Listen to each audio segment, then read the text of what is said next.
नमस्कार, मी आरती Kulkarni. One India मराठीमध्ये तुमचं स्वागत आहे. महाराष्ट्राच्या राजकारणात नेमकं चाललंय काय असा प्रश्न आपल्या सगळ्यांना पडलाय आणि याबद्दलच बोलण्यासाठी आपल्या सोबत आहेत ज्येष्ठ पत्रकार हेमंत देसाई. सर, स्वागत आहे तुमचं पुन्हा एकदा. आपण महाराष्ट्र विधानसभा निवडणुकांच्या निमित्ताने बऱ्याच वेळा बोललेलो होतो. त्याच्यानंतर सुद्धा मुख्यमंत्री पदावरून जे राजकारण झालं तेव्हाही बोललेलो होतो. पण सर, आता महाराष्ट्राच्या राजकारणामध्ये मतभेदांच्याच बातम्या जास्त आहेत. म्हणजे मुख्यमंत्री देवेंद्र फडणवीस आणि उपमुख्यमंत्री एकनाथ शिंदे यांच्यामधलं शीतयुद्ध असो, पक्षांतर असो, पक्षप्रवेश असो, यानेच सगळं राजकारण ढवळून निघालेलं आहे. तुम्हाला काय वाटतं, सरकार स्थापन झाल्यापासून नेमकं काय चाललंय? मला असं वाटतं की 2014 ते 2019 या काळात देवेंद्र फडणवीस यांच्या नेतृत्वाखाली जे सरकार होतं हम्म. त्या सरकारची प्रतिमा तुलनेने खूप चांगली होती. विरोधी पक्ष कमकुवत होता आणि सरकारने अनेक वेगवेगळे निर्णय सुरुवातीपासूनच घ्यायला सुरुवात केली होती आणि देवेंद्र फडणवीस यांनी प्रशासनावरती पकड बसवलेली होती. त्या हम्म. काळामध्ये शिवसेना सुद्धा त्यांच्या बरोबर होती, पण शिवसेनेचे मंत्री होते ते कमी होते तुलनेने आणि अगोदर ते विरोधी पक्षात होते, नंतर सामील झाले. संपूर्ण सरकारवरती फडणवीस यांची पकड होती. यावेळी असं दिसतं आहे की फडणवीस दुसऱ्यांदा मुख्यमंत्री झाले असले हम्म. तरी एकनाथ शिंदे हे आपण मुख्यमंत्री नाहीत आता, हे हम्म. मानायला तयार असावेत. कारण 2.5 वर्ष त्यांनी जी सत्ता भोगलेली आहे त्या हम्म. याच्यातून ते बाहेर पडायला तयार नाहीत. एक उदाहरण कालच्या शिवजयंतीचं सांगतो मी. त्या शिवजयंतीच्या सोहळ्यामध्ये सुद्धा छत्रपती शिवाजी महाराजांच्या बद्दल बोलताना की मी काय नेमकं केलंय गड किल्ल्यांसाठी आणि अन्य गोष्टींसाठी, मी केलं, आम्ही केल्याच्या ऐवजी मी केलं हे त्यांनी ठासून सांगितलं तिथे. त्याच्या अगोदर अजितदादांच्या पक्षाच्या जो कोणी आयोजक होते त्याने अजितदादांनीच कसं तिथे काही काम केलं हे सांगितलं आणि नंतर फडणवीसांनी अतिशय सॉफ्ट पद्धतीने, वेगळ्या अप्रत्यक्ष पद्धतीने मी या सरकारचं नेतृत्व करतो आहे आता आणि आम्ही हम्म. काय काय करणार आहोत. तुम्हाला आठवत असेल की कालच आग्र्याला जाऊन त्यांनी सांगितलं की तिथे जे मोठं संग्रहालय करणार आहेत हम्म. आणि ते संग्रहालय बघायला इतकी गर्दी होईल की ताजमहाल सुद्धा त्याच्यापुढे फिका पडेल असं फडणवीसांनी तिथे सांगितलं. जमीन बरोबर. संपादन करतो. त्यामुळे ही तिहेरी स्पर्धा जी आहे ती सुरू आहे आणि त्या तिहेरी स्पर्धेमध्ये संपूर्ण सरकारचा एकमुखी चेहरा जो असायला लागतो तो हम्म. लोकांपुढे जात नाहीये. 2014 पेक्षा यावेळची सुरुवात तरी या सरकारची चांगली झाली आहे असं मला बिलकुल वाटत. बरोबर. सर, तुम्ही जे सांगितलं की एकनाथ शिंदे अजूनही आपण मुख्यमंत्री नाही हे मानायला तयार नाहीयेत. एक वेगळं उदाहरण द्यायचं झालं तर आरोग्य विभागाचं देता येईल. आधी त्यांनी मुख्यमंत्री सहायता निधी मधून बऱ्याच आरोग्याच्या योजना सुरू केलेल्या होत्या. आता हे काम आरोग्य विभागाचं असलं, मुख्यमंत्र्यांच्या विभागाचं असलं, तरी सुद्धा एकनाथ शिंदेंनी एक वेगळा सहाय्य गट काढलेला आहे, एक कार्यालय काढलेलं आहे आणि त्याच्यामधून आपण जनतेचे प्रश्न सोडवतोय अशी त्यांची भूमिका आहे. त्याबरोबरच उद्योग खात्यामध्ये सुद्धा देवेंद्र फडणवीस यांचा जो इंटरफिअरन्स आहे तो आम्हाला नकोय असं उदय सामंत यांनी वक्तव्य केलेलं होतं. अशा वेळेस जेव्हा राजकारण एका बाजूला राहिलं, पण त्या त्या विभागाची जबाबदारी त्या त्या मंत्र्याने किंवा अधिकाऱ्यांनी पाळायची असते. या सगळ्या राजकारणामध्ये त्या विभागांचं काम कसं चालणार? तो प्रश्न आहेच, पण मुद्दा असा आहे की हम्म. गेल्या सरकारमध्ये देवेंद्रजी उपमुख्यमंत्री होते तेव्हा शिंदे सरकारमध्ये शिंदेचे जे काही मंत्री होते, मग अब्दुल सत्तार असतील, अगदी उदय सामंत असतील, दादा भुसे असतील, अनेकांच्या बद्दलच्या तक्रारी या फडणवीसांकडे सुद्धा जात होत्या, परंतु त्याबद्दल काही होत नव्हतं. आपल्याला आठवत असेल की 5 मंत्री जे आहेत शिंदे सरकारमधल्या त्या 5 मंत्र्यांविरुद्ध गंभीर तक्रारी केल्या होत्या आणि त्यांना मंत्रिमंडळातून काढून टाकावं, त्यामध्ये हम्म. उदय सामंत नव्हते, काढून टाकावा अशा बातम्या सगळीकडे येत होत्या. त्या बातम्या भाजपच्या गोटातून दिल्या जात होत्या. शिंदे सरकारमधले बहुसंख्य मंत्री हे एक तर अकार्यक्षम किंवा भ्रष्ट आहेत. अशा प्रकारचा एक ग्रह किंवा अशा प्रकारची माहिती भाजपकडे येत असावी. आज अशी स्थिती आहे की तुम्ही जे उदाहरण दिलं आरोग्य कक्षाचं काम जे होतं ते मी तुम्हाला सांगतो की फडणवीस जेव्हा मुख्यमंत्री होते तेव्हा हम्म. सुरू झालं आणि त्यावेळी ते काम चांगल्या पद्धतीने चाललं होतं कारण त्यासाठी मुख्यमंत्री निधी सुद्धा मोठ्या प्रमाणात त्यांनी गोळा केला आणि सक्रिय केला. त्याची कॉपी करत पण त्याच्या पलीकडे एकनाथ शिंदेच्याकडे कसं तिथे त्यांच्याकडे सुद्धा कामं होत होती. पण या सगळ्यामधनं तुम्ही लोकांच्या पुढे मी काम करतो आहे ही हम्म. पब्लिसिटी करणं हे जास्त त्याच्यामध्ये आहे. माझ्या म्हणणं असं आहे की सार्वजनिक आरोग्य विभाग जो आहे तो यापूर्वी सुद्धा अनेक वर्ष काम करत होते ना, किंवा त्याच्या हम्म. पुढे जाऊन काम करायचं असेल, पण हे सगळं काम मी करतो आहे असं एकनाथ शिंदे जे एक आपल्या याच्यातनं दाखवण्याचा प्रयत्न करतात. त्यांचा जो उजवा हात होता आरोग्य विभागासाठी त्यांनी जो नेमला होता मंगेश बरोबर. शिवटे, तो चांगले काम करत होता. पण त्याच वेळी हे खरं की काम चांगलं होतं, पण प्रसिद्धी वारेमाप प्रसिद्धी होती. हम्म. त्याच्या पलीकडे म्हणजे या आरोग्य कक्षाच्या पलीकडे आरोग्य खातं जे आहे ते काहीच करत नव्हतं का अनेक ठिकाणी, असं काही हम्म. नव्हतं. पण हम्म. प्रसिद्धी जास्त होती. पण अशी आहे की फडणवीसांनी स्वतःचा तो कक्ष आहे, वेगळा अधिकारी आहे आणि त्याच वेळी यांचाही वेगळा अधिकारी. त्याचप्रमाणे सगळे प्रकल्पांचं मॉनिटरिंग करण्यासाठी जी वॉर रूम आहे मुख्यमंत्र्यांनी स्थापन केली, तशीच वॉर रूम एकनाथ शिंदेनी तयार केली. हम्म. कुंभमेळ्याला मुख्यमंत्री आणि गिरीश महाजन हे आढावा घेत असताना हेही बरोबर. तिकडे जाऊन पोहोचले आणि त्यांनी सुद्धा तो आढावा घेतला. कुंभमेळ्याला देवेंद्र फडणवीस गेले, आता सगळे मंत्री घेऊन एकनाथ शिंदे सुद्धा तिथे जाणार आहेत. म्हणजे एक प्रकारची स्पर्धा आहे. हम्म. दुसरी गोष्ट आहे की अनेक तक्रारी एसटीच्या संबंधी एसटी मध्ये 1200-1300 गाड्या जे घेणार होते एसटीच्या कंत्राटावरती किंवा त्या मोठं कंत्राट दिलेलं होतं ते स्थगित केलं यांनी फडणवीसांनी, कारण त्याच्यामध्ये काही गडबडी झाल्याचा संशय होता. त्याखेरीज परिवहन आयुक्त जो IAS अधिकारी असतो तो तिथे नेमला त्यांनी. मंत्री जो पदसिद्ध अध्यक्ष एसटी महामंडळावरती असतो त्याच्यावेळी त्यांनी त्यांना नेमलं. हम्म. त्यानंतर संजय शिरसाट जे सिडकोवरती होते, मंत्री झाल्यानंतर सुद्धा सिडकोवरती होते ते. हम्म. त्यामुळे सिडको मधून त्यांची 2 पदे एकाकडे नाही, फडणवीसांनी तात्काळ त्यांची हकालपट्टी केली. नंतर खासगी सचिव जे नेमायचे वेगवेगळे, त्या खासगी सचिवांबाबत फडणवीसांनी असं सांगितलं की आपल्या सगळ्यांचे इन्क्लुडिंग भाजपचे जे कोणी खासगी सचिव असेल त्याला परवानगी माझ्याकडे घ्यायला लागेल, कारण काही जणांचे दलालांशी संबंध आहेत किंवा रॅकेट्स करतात, भ्रष्ट आहेत, अशा तक्रारी होत्या. तेव्हा मी त्यांचा बायोडेटा बघणार, मग ठरवणार. आणि त्यामुळे संतप्त झाले होते. त्यात सिक्युरिटी कमी झाली या लोकांची, मगाशी तुम्ही उल्लेख केला. हो. आता मला सांगा ना, नाव तानाजी आणि सिक्युरिटी 48 लोकांची. हम्म. तानाजी सावंतांना 48 लोकांची, आपण आपला करदाते पैसे भरतायत 48 लोकांची. हा उघड हा एक प्रकारे पैशाचा गैरवापर आहे, लोकांच्या तिजोरीचा गैरवापर आहे. तुम्हाला सिक्युरिटी हवी होती तानाजी सावंतांना, ते श्रीमंत आहे, धनदांडके आहेत, त्यांनी स्वतःच्या पैशाने ती सिक्युरिटी घ्यावी ना. त्यामुळे असे अनेक प्रश्न आहेत ज्याच्यामुळे या पक्षांमध्ये मतभेद आहेत. आणि आता जे संपूर्ण समीकरण असं दिसतंय की अजितदादा आणि देवेंद्र फडणवीस व्यक्तिगतरित्या जास्त बरोबर. जवळ आलेले आहेत आणि एकनाथ शिंदे हे त्यांच्याबरोबर अगोदर गेले फडणवीसांच्या. आणि संपूर्ण हुडीचा एपिसोड माहिती आहे आपल्याला, हुडी घालून फडणवीस कसे जात होते. पण त्यानंतर विधानसभेत सुद्धा तुम्ही बघितलं असेल की दोघंही एकमेकाशी हास्यविनोद करत होते. आम्ही त्यावेळी कसे भेटत होतो वगैरे जे किस्से सांगत होते एकनाथ शिंदे आणि देवेंद्र फडणवीस, तेव्हा जे हास्यविनोद रंगत होते, ती बॉडी लँग्वेज, ते संबंध त्यानंतर आता अजिबात नाहीयेत आणि शीतयुद्ध सुरू झालेलं आहे हे नक्की. बरोबर सर, शीतयुद्ध तर सुरू आहे, पण एकनाथ शिंदे देवेंद्र फडणवीस यांना जे शह देण्याचं प्रयत्न करतायत आणि पुन्हा देवेंद्र फडणवीसांकडून सुद्धा त्याला एक उत्तर दिलं जात आहे. एक चर्चा अशी सुद्धा आहे की एकनाथ शिंदेना कुठेतरी दिल्लीच्या नेतृत्वाचं पाठबळ आहे आणि म्हणून ते अशा प्रकारे देवेंद्र फडणवीस किंवा अजितदादांना चॅलेंज सुद्धा करतायत. यामागे काय तथ्य आहे, तुम्हाला काय वाटतं?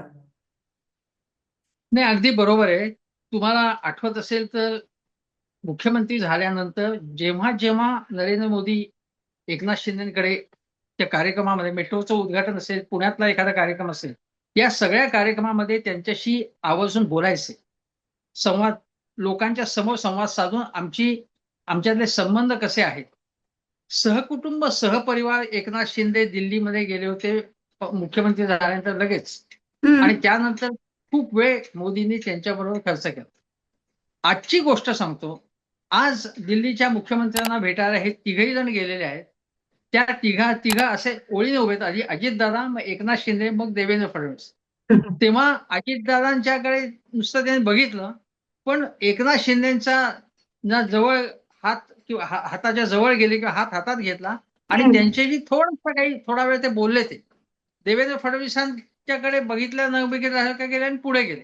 आता याच्यामधनं काय सांगायचंय, तर याच्यामधनं हे दिसतं आहे की एकनाथ शिंदे आणि मोदींचे संबंध अजूनही चांगले आहेत किंवा मोदींना त्यांच्याशी संबंध अजूनही चांगले ठेवायचे आहेत. याचं कारण अजूनही मुंबई महानगरपालिका, ठाणे महानगरपालिका आणि या कल्याण, डोंबिवली, नाशिक, पुणे, कोल्हापूर सोलापूर अशा अनेक महापालिकांचे त्या निवडणुका व्हायच्या त्यावेळी शिंदेची त्यांना गरज लागणार आहे. ती बरोबर. गरज संपल्यानंतर मग वेगळी इक्वेशन्स होतील.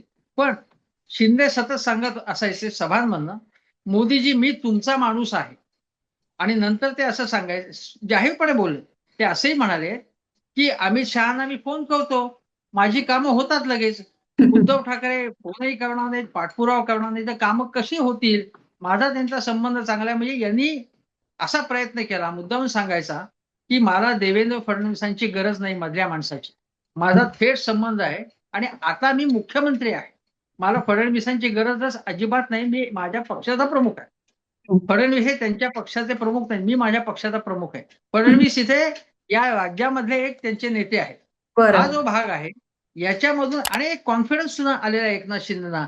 शिवाय त्यांचे 7 खासदार निवडून आले ज्यांची बरोबर. आवश्यकता मोदींना आहे. आणि तुम्हाला आठवत असेल की प्रथम चंद्राबाबू, मग नितीश कुमार, तिसरा नंबर होता तो एकनाथ शिंदेचा. शेजारी शेजारी ज्यावेळी कार्यक्रम झाला दिल्लीमध्ये त्यावेळी होते आणि एकनाथ शिंदेना त्यांनी पुरेपूर सन्मान दिलेला आणि त्यांची गरज आहे. कारण उद्या नितीश कुमार आणि चंद्राबाबूंनी खड्ड्यात घातलं तर एकनाथ शिंदे असू शकतील किंवा शरद पवारांचा पक्ष फोडला तर शरद पवारांचे खासदार त्यांच्या मदतीला येऊ शकतील.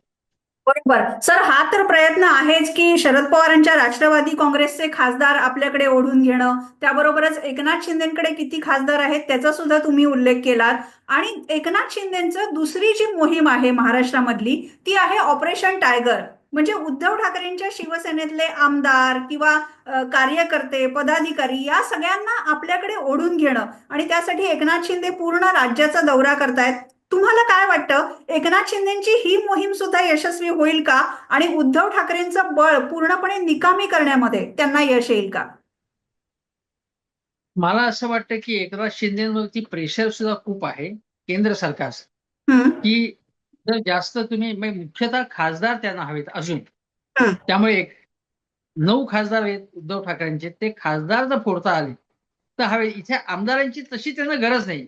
त्यांना गरज काय आमदार सुद्धा फोडण्याची अशी वाटत असेल की त्याच्यामुळे स्थानिक स्वराज्य संस्थांच्या निवडणुकीमध्ये सुद्धा त्यांना फायदा होऊ शकेल आणि एक नॅरेटिव्ह हे असं लोकांपुढे जाईल की हा पक्ष संपलेला आहे. म्हणून त्यांचे प्रयत्न चाललेले आहेत आणि त्याच्यामध्ये एक खुनशी राजकारण सुद्धा नक्कीच आहे आणि त्यासाठी ते प्रयत्न करत असले तरी आता मी तुम्हाला सांगतो की उद्धव ठाकरेंच्या गोटामध्ये एक अशी प्रतिक्रिया आहे जी मी अगदी विश्वासाने तुम्हाला असं सांगतो की त्यांचा कॉन्फिडन्स अजिबात कमी झालेला नाहीये. ते उलट म्हणतायत की एक त्यांच्या पक्षामध्ये की एक प्रकारे जपान जसा आहे ना तसा शिवसेना झालेला आहे. जपानमध्ये सतत भूकंपाचे धक्के बसतातच. तसे आता हा गेला तो गेला त्याची त्यांना काळजी नाहीये. आता पक्षाची पुनर्बांधणी करण्याचं त्यांच्या समोर आव्हान आहे आणि त्या दृष्टीने त्यांनी आता फोकस केलाय. हे नक्की सांगतोय की मुंबई महानगरपालिका या निवडणुकांवरती त्यांनी फोकस केला. यामध्ये यश मिळण्यावर पक्षाचं अस्तित्व मोठ्या प्रमाणावरती अवलंबून आहे आणि त्यानंतर ते कदाचित दौरे सुरू करतील. पण आजही उद्धव ठाकरे मातोश्रीवर जर बघितलं तुम्ही तर मातोश्रीवरती त्यांच्या पक्षांचे कार्यकर्ते, नेते हे फार मोठ्या प्रमाणात जात असतात. एक नॅरेटिव्ह असं तयार करण्याचा या लोकांचा प्रयत्न असा आहे की उद्धव ठाकरे कोणालाच भेटत नाही तसं नाही. इंडिपेंडेंटली कुठलाही पत्रकार तिथे गेला, पत्रकारांशी सुद्धा तुम्ही संवाद साधला तर सांगतील की तिथे सातत्याने वेगवेगळ्या ठिकाणचे लोक असतात आणि ते भेटत असतात त्यांना. मुद्दा असा आहे की आता ही जर समजा गळती रोखणं, कारण पैशाचं समोर एक मोठं बळ आहे आणि सगळ्या बातम्या येत नाही की ज्या ईडीच्या किंवा चौकशीच्या, पण पोलिसांकडून त्रास दिला जाऊ शकतो, दिला जातो. म्हणजे एसीबी कडनं त्रास दिला जातो आणि शिवाय म्हणजे अगदी शाखा प्रमुख, विभाग प्रमुख, उपशाखा प्रमुख या नेत्यांपर्यंत जाऊन दमदाट्या केल्या जातात किंवा दम दिला जातो की तुम्हाला कुठला ना कुठला तुम्हाला त्रास देऊ. प्रत्येकाचा काही ना काही असू शकतं ते. हो कुठल्या सर, तुम्ही आता केसेसला. भ्रष्टाचाराच्या प्रकरणांचा उल्लेख केलात किंवा त्याच्या चौकशीचा उल्लेख केलात. विरोधकांच्या मागे ईडी सीबीआयचं चक्र लावायचं, पण एक मोठं प्रकरण हे सरकार स्थापन झाल्यानंतर महाराष्ट्रामध्ये घडलं आणि तुम्ही सुद्धा नेटाने ते लावून धरलेलं होतं. ते म्हणजे धनंजय मुंडे आणि बीड मधली सगळी गुंडगिरी, दहशत. अंजली दमानिया वेगवेगळ्या वेळी पत्रकार परिषद घेऊन आरोप करतायत, पण तरी सुद्धा धनंजय मुंडेंचा राजीनामा घेतला जात नाही. त्यांच्या कोणत्याही कार्यकर्त्यावर फारशी कठोर कारवाई होताना दिसत नाही. यामुळे सरकारची प्रतिमा डागाळली गेली आहे असं तुम्हाला वाटतं का? 100% डागाळली गेलेली आहे. पण यामध्ये या लोकांना असं वाटतं, प्रत्येक नेत्याला मी अनेकांशी जे बोललो त्यांना असं वाटतं की मराठा विरुद्ध ओबीसी अशी लढाई, त्याच्यामुळे आपण कुठलाही स्टँड घेतला तरी एक समाज आपल्या अंगावर येईल असं त्यांना वाटतं. म्हणजे उदाहरणार्थ धनंजय मुंडेंवर ज्या पद्धतीने मनोज जरांगे एक प्रकारचा अटॅक करतायत, तो अटॅक योग्यच आहे, पण त्याला जातीय किनार आहे हे नाकारता येणार नाही. म्हणजे जर असं लक्षात घ्या, तोच नेता समजा धनंजय मुंडेंच्या ऐवजी एखादा मराठा समाजाचा नेता असता तर मनोज जरांगेने त्या प्रखरतेने तिथे विरोध केला असता असं सांगता येतं. आव्हाड मात्र म्हणाले की मी वंजारी असून मी तिथे गेलो, हे चांगली गोष्ट आहे. पण आपण हे एक लक्षात घेतलं पाहिजे की त्या ठिकाणी आज सुरेश धस हे मराठा समाजाचे एक नेतृत्व उदयास यावं म्हणून एक प्रकारे मुंडे भाऊ बहिणीला शह देण्यासाठी एक प्रकारची रचना देवेंद्र फडणवीसांनी केलेली होती. त्यामुळे सुरेश धसांची लोकप्रियता वाढायला लागली, एक मराठा नेतृत्व, आणि त्याचबरोबर मनोज जरांगे यांना झाकोळून टाकतील ते अशी आशा होती. पण त्यांना जे सांगितलं होतं त्याच्या पलीकडे जाऊन जेव्हा ते बोलायला लागले, आरोप करायला लागले, तेव्हा देवेंद्र फडणवीसांनीच त्यांचा गेम केला. आणि बावनकुळे हे देवेंद्र फडणवीसांच्या शब्दाबाहेर नाहीत. त्यामुळे अनेक दिवसांपूर्वीची आपली भेट कशी झाली आणि ठासून त्यांनी सांगितलं की 4-4.5 तास आमची व्यवस्थित चर्चा झाली आणि धनंजय मुंडे आणि सुरेश धस छान पद्धतीने भेटले. मत एक ठराविक एक वाक्य खास, मतभेद असतात पण मनभेद असू नयेत, हे हो. वाक्य एक सोयीस्करपणे कुठेही वापरता येतं. त्या पद्धतीने बावनकुळेंनी वापरलं आणि मग हादरलेले सुरेश धस की आपला डॅमेज झाला, इतके दिवसाची जी आपली सगळी जी आपण सगळी प्रतिष्ठा मिळवली होती ती सगळी धुळीस बावनकुळेंनी एका क्षणात मिळवली आहे. त्यामुळे सुरेश धस या आटोकाट प्रयत्न करतात की गेलेली इब्रत परत यावी, पण विश्वासार्हता जी त्यांची गेली आहे ती संपली नाही. पण त्यामध्ये असं आहे की धनंजय मुंडेंना हात लावायचा कोणी, ऍक्शन कोणी घ्यायची, तर मुख्यमंत्री म्हणून मुख्यमंत्र्यांनीच ती जबाबदारी घेतली पाहिजे. उद्या एखाद्या मंत्र्यांनी समजा खून केला तर तो त्या पक्षाचा आहे, तो असं करता येत नाही, कारण याच्यामध्ये अनेक गंभीर गोष्टी अंतर्भूत आहेत. त्यामुळे देवेंद्र फडणवीसांच्या प्रतिमेला माझ्या मते इथे तडा गेलेला आहे. त्यांनी हे जातीचं राजकारण न लक्षात घेता थेटपणे, हे अत्यंत गंभीर प्रकरण आहे आणि त्याचा तपास लागेपर्यंत, मी तुम्हाला सांगतो तेहलकाचं उदाहरण.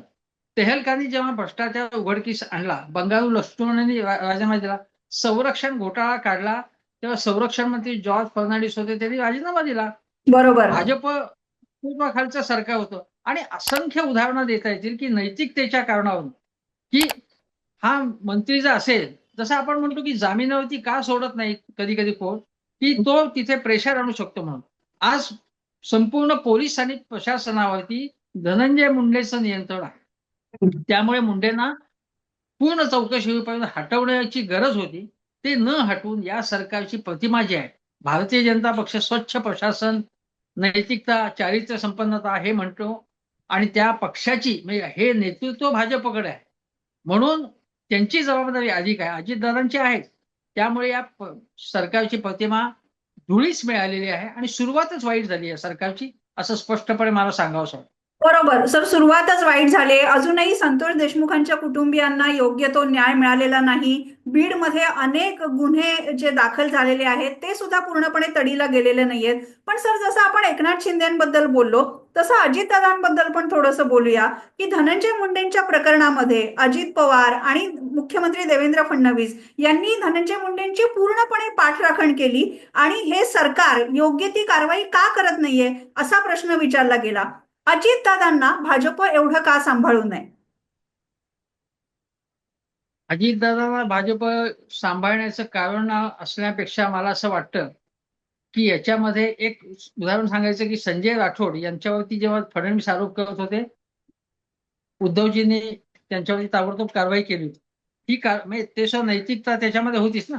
बरोबर. यामध्ये केली का का हम्म. करत नाहीये, तर असं आहे की फडणवीसांना भारतीय जनता पक्षामध्ये जे काही स्थान मिळालं ते गोपीनाथ मुंडेंच्या गटात होते आधी. नितीन गडकरींच्या गटात कधीच नव्हते ते. आणि त्या गटामध्ये त्यांना स्थान मिळालं उचित आणि पक्षामध्ये पुढे प्रदेशाध्यक्ष झाले, पुढे मुख्यमंत्री झाले.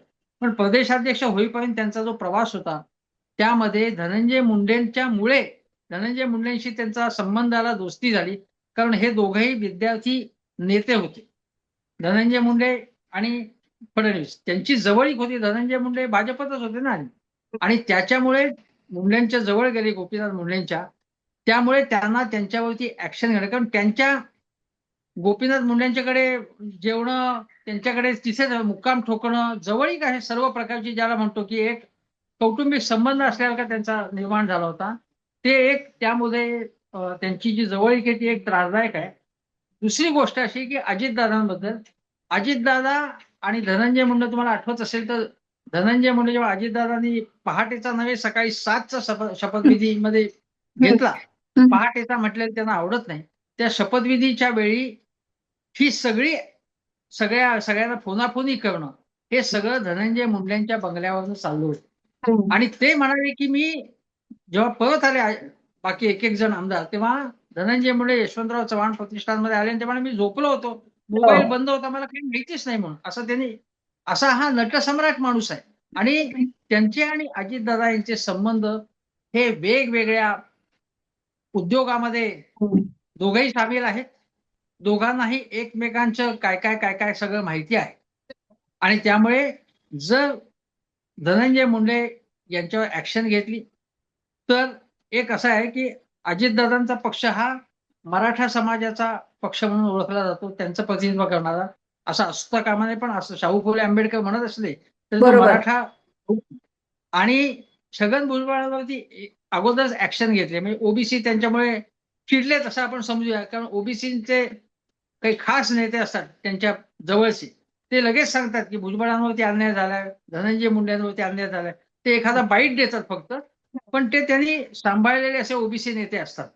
पण छगन भुजबळांच्या नंतर लगेच धनंजय मुंडेंवरती ऍक्शन घेतली तर या मराठवाड्यामध्ये आपल्याला त्रास होईल का उद्या, हा भाग.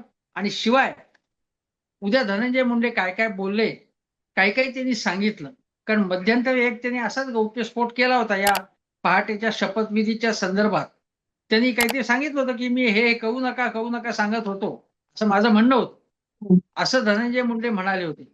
एक तो सिग्नल आहे की तुम्ही जर काही मला फारच त्रास दिला तर मी हो. सगळंच बाहेर काढेन. हे बरोबर. दडपण सुद्धा आहे. आणि शिवाय पहिल्या म्हणजे तुम्ही ऍक्शन घ्या असं चाललेलं आहे. पण मला असं वाटतं की फार काळ त्यांना असं थांबवता येणार नाही. कारण याच्यातनं कधीतरी, कारण सतत नवीन नवीन गोष्टी आल्या तर आज ना उद्या धनंजय मुंडेंना स्वतःला विचार करावा लागेल. कारण आणि सरकार अन्न आणि नागरी पुरवठा मंत्री ते आहेत. आणि बरोबर. त्याबद्दल चर्चा करण्यासाठी मी अजितदादांकडे गेलो होतो असं त्यांनी एक सांगितलं होतं हो. मध्यंतरी, जेव्हा हे सगळे आरोप होते तेव्हा. मग अन्न आणि नागरी पुरवठा खातं हे महत्वाचं असताना गेले 2 महिने काहीही चाललं नाही, केवळ हीच चर्चा चालू आहे. म्हणजे धनंजय मुंडेंच्या वेगवेगळ्या भ्रष्टाचाराची, म्हणजे कथित आरोपांची. आणि अन्न आणि नागरी पुरवठा म्हणून ते मंत्री म्हणून काय करतायत, त्यांनी त्या काय चर्चा केली आणि प्रत्यक्ष निर्णय काय घेतले आणि त्याची अंमलबजावणी काय घेतली हा प्रश्न आहे. त्यामुळे मला असं वाटतं की धनंजय मुंडेंना आज ना उद्या त्यांना काढावं लागेल किंवा ते स्वतः राजीनामा देतील असं मला अजूनही वाटतं. अजूनही तुम्हाला वाटतंय, पण सर हे दोन शिवसेना, दोन राष्ट्रवादी पक्ष आणि भाजप यांचं जे महाराष्ट्रामध्ये राजकारण आहे, या सगळ्यामध्ये काँग्रेसची नेमकी काय भूमिका आहे असं तुम्हाला वाटतं? हर्षवर्धन सपकाळ यांची नियुक्ती आता काँग्रेसनं प्रदेशाध्यक्ष म्हणून केलेली आहे आणि पुन्हा एकदा काँग्रेसला पुनरुज्जीवित करण्याची भाषा नवे प्रदेशाध्यक्ष बोलतायत. तुम्हाला काय वाटतं, महाराष्ट्राच्या राजकारणामध्ये काँग्रेस काय भूमिका बजावू शकते? नाही, मला असं वाटतं की महाराष्ट्राच्या राजकारणात भारतीय जनता पक्षाविरुद्ध काँग्रेस हीच खरी लढाई आहे. हम्म. म्हणजे उद्या उद्धव ठाकरे यांनी आपला पक्ष खूप वाढवला आणि आपली लाईन हीच ठेवली. आणि शतप्रतिशत शिवसेना असं स्वप्न बाळगून खूप प्रयत्न केले, तर त्याला खूप अनेक वर्ष प्रयत्न करायला लागले. पण महाराष्ट्राची भूमी ही मुळातच काँग्रेसची आहे आणि काँग्रेसला एकेकाळी इथे 222-20 एवढ्या विधानसभेच्या जागा मिळाल्या होत्या. तिथून किती खाली आलेले आहे काँग्रेस. हर्षवर्धन सपकाळ यांची निवड करणं ही अतिशय चांगली आहे असं माझं म्हणणं आहे. मी त्यांना बघितलेलं सुद्धा नाहीये, पण यासाठी की त्यांच्याकडे कुठलीही संपत्ती, सत्ता, एखाद्या संस्था नाहीत की ज्यांच्या चौकशा किंवा ईडी मागे लागावी त्यांची. आणि त्यामुळे ते निर्भय आहेत आणि त्यांनी वेगवेगळ्या राज्यामध्ये सुद्धा काँग्रेसचा एक काम केलेलं आहे, काँग्रेसच्या संघटनेचं. आणि त्यांचं मी भाषण थोडं ऐकलं तेव्हा त्यांनी म्हटलं की मला संघटनेतच काम करायचं आहे. हे सतत नाना पटोलेंचं काय होतं की एखाद्या प्रवक्त्याप्रमाणे सतत टेलिव्हिजनवरती ते बोलायचे आणि टेलिव्हिजनच्या प्रेमात इतके ते पडले आणि इतकी वादग्रस्त विधानं करायला लागली की संघटनेच्या कामाकडनं दुर्लक्ष झालं. अजून एक की नाना पटोले यांनी पक्षाला म्हणून एखादा कार्यक्रम देणं आणि आंदोलनात्मक कार्यक्रम असेल किंवा सकारात्मक काही कार्यक्रम असेल, काही संघटनात्मक आणि संस्थात्मक बांधणी ते काहीच केली नाही. त्यांची ऍसेट अशी होती की राहुल गांधींचा त्यांच्यावरती विश्वास होता, ओबीसी समाजाचे नेते, शेतकरी नेते हे सगळं ठीक आहे. पण त्यांची आणि देवेंद्र फडणवीस यांची मैत्री होती ती केवळ राजकारणापलीकडची नव्हती. त्यामध्ये काहीतरी असं होतं की असं म्हणतात की ज्या निवडणुकीत 200 मतांनी आले त्यामध्ये सुद्धा त्यांना भाजपने मदत केली का असा आरोप दबक्या आवाजात केला जातो. त्यामुळे ते भारतीय जनता पक्षाने खरोखरच त्यांना भिडत होते का भाजपशी त्यांच्या आतून काय संगनमत होतं अशी शंका सारखी प्रदर्शित केली जात होती, कारण ते भाजपमध्ये जाऊन आलेले आहेत. पण मी त्या आरोपांमध्ये जात नाही. मुद्दा असा आहे की हर्षवर्धन हे जे संघटनेचं काम करणार असतील तर काँग्रेसलाच इथे स्पेस आहे. कारण काँग्रेसला बघा दलित, मुसलमान, आदिवासी हा समाज काँग्रेसमध्ये अनेक वर्ष होता. याखेरीज जर काँग्रेसने आपली जर प्रतिमा संपूर्णपणे बदलली, मुख्य म्हणजे काँग्रेसचा तो प्रॉब्लेम महाराष्ट्राचा आहे की विदर्भ हे त्यांचं शक्तिस्थान आहे, पण बरोबर. कोकणात काँग्रेस नाही आणि मराठवाडा आणि पश्चिम महाराष्ट्रामध्ये सुद्धा कमी झालेली आहे काँग्रेस. ज्या पुण्यामध्ये एकेकाळी काँग्रेसचा गड होता तिथे काँग्रेस पूर्णपणे उद्ध्वस्त झालेली तिथे. बरोबर. त्यामुळे शहरांमध्ये काँग्रेस वाढवण्याची गरज आहे, कारण शहरं आता जवळजवळ 40-42% शहरं आहेत महाराष्ट्रात. त्यामुळे काँग्रेसला आपल्याला तोंडावळा बदलण्याची गरज आहे आणि काँग्रेसला नक्की स्पेस आहे. माझं म्हणणं की लढाई भाजप आणि काँग्रेस अशीच होणार आहे आणि म्हणून काँग्रेसनी प्रयत्नांची शिकस्त केली पाहिजे. 2029 नाही, 2034 मध्ये तरी आम्ही विजय मिळवू या जिद्दीने कामाला लागलं पाहिजे. विरोधी पक्ष कुठला का होईल, काँग्रेस असो, ठाकरेंचा असो, नाही तर कुठलाही असो, पण विरोधी पक्ष असण्याची नितांत आवश्यकता आहे. खरंय, विरोधी पक्ष हा देशाच्या राजकारणामध्ये सुद्धा, राज्याच्या राजकारणामध्ये सुद्धा असणं आवश्यक आहे. अगदी शेवटचा प्रश्न सर, आता महापालिका निवडणुकांची चर्चा आहे आणि कोणी म्हणतंय की एप्रिल मे मध्ये होतील किंवा ऑक्टोबर मध्ये सुद्धा या निवडणुका होण्याची शक्यता वर्तवली जाते. या सगळ्या निवडणुकांच्या निमित्तानं महाराष्ट्राचं राजकारण कोणतं वळण घेऊ शकतं? मला असं वाटतं की या निवडणुकीमध्ये सगळ्यात जास्त स्टेक्स कोणाचे आहेत तर ते उद्धव ठाकरेंचं आहे. याचं कारण असं आहे की त्यांना विधानसभेत दारुण अपयश आलं आणि आता जर महानगरपालिकांमध्ये, कारण मुंबई ठाण्यापासून शिवसेनेची सुरुवात झाली या ठिकाणी, कारण मुंबईचं आणि कोकणचं नातं आहे. कोकणामध्ये शिवसेना उद्धव ठाकरेंची जवळजवळ साफ झाल्यासारखं वातावरण, तेव्हा स्टेक्स सगळ्यात जास्त उद्धव ठाकरेंचं आहे. दुसरी गोष्ट अशी की या निवडणुकांमध्ये जर विरोधी पक्षांना थोडं जरी यश मिळालं, थोडं म्हणजे सगळीकडे सत्ता नाही आली तरी त्यांना एक आधार मिळेल. आणि जर यश मिळालं नाही तर मात्र महायुती आणखीन प्रबळ होईल आणि विरोधी पक्ष जर निराश झाले आणि सक्रिय जे आता आहेत तेवढे सुद्धा होईन असे झाले तर महाराष्ट्राच्या दृष्टीने ते चांगलं नाहीये. कारण काय की शहरांचे एवढे प्रश्न आहेत, म्हणजे स्वच्छतेचे, प्रदूषणाचे. उदाहरण एकच सांगतो, 2 उदाहरणं. की एक प्रोजेक्ट जो आहे एकनाथ शिंदेनी जो आणला होता मुख्यमंत्री असताना साफसफाईचा, तो 350 कोटींचा प्रोजेक्ट होता. तो ज्या पद्धतीने कोणातरी द्यायचा त्यांचा विचार होता, आधी छोट्या छोट्या संस्थांना देत होते. तर हा प्रश्न प्रवीण दरेकरांनीच उपस्थित केला होता आणि आता हे प्रकरण हा अशा प्रकारे का दिला गेला असा प्रश्न विचारला जातोय.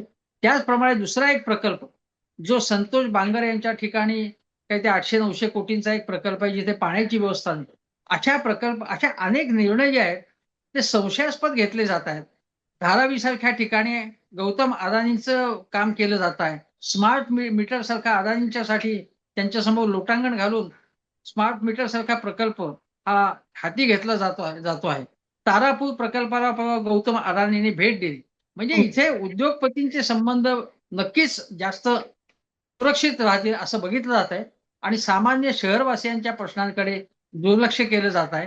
हे प्रश्न कोणीतरी अजेंड्यावरती आणण्याची गरज आहे. म्हणून विरोधी पक्ष ताकदवर असला पाहिजे. पण विरोधी पक्ष स्वबळावर लढणार, एकत्र लढणार, सत्ताधारी महायुती तरी स्वबळावर लढणार का नाही हे सुद्धा अद्याप स्पष्ट व्हायचं आहे. त्यामुळे पिक्चर अजून क्लिअर आहे असं नाही. बरोबर. पिक्चर अभी बाकी है. पण सर तुम्ही जे म्हणताय की या सगळ्या राजकारणामध्ये, महायुतीतल्या अंतर्गत राजकारणामध्ये, पक्ष फोडाफोडीमध्ये राज्याच्या जनतेचं हित मात्र लक्षात घेतलं जात नाहीये आणि त्यासाठी लोकप्रतिनिधींमध्येच जागृती आणणं आवश्यक आहे. विरोधी पक्ष सक्षम असेल तर कुठेतरी महाराष्ट्राचं सरकार चांगलं काम करू शकेल. सर बऱ्याच राजकीय घडामोडी घडतायत. महापालिका निवडणुकांच्या निमित्ताने सुद्धा बोलत राहू. पण आता इथेच थांबूया.